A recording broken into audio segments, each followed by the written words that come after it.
தத்சத். ஆனந்தமாக வாழ்வோம். சாட்சி ஈசனே சரணம். ஓம் தத்சத். வெற்றி தோல்விகள் நிலையற்றது. வெற்றி காலத்திற்குட்பட்டது, தோல்வியும் காலத்திற்குட்பட்டது.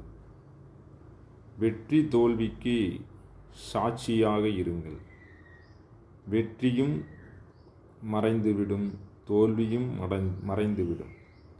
அதை சாட்சியாக பார்க்கும் நம் ஆன்மத்தன்மை மறையாது.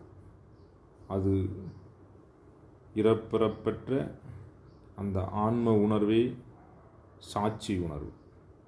சாட்சியாகிய ஈசன் நமக்குள் இருக்கின்றார். அதுவே சாட்சி உணர்வு. ஓம் தத்சத். ஆனந்தமாக வாழ்வோம். சாட்சி ஈசனே சரணம். ஓம் தத்சத்.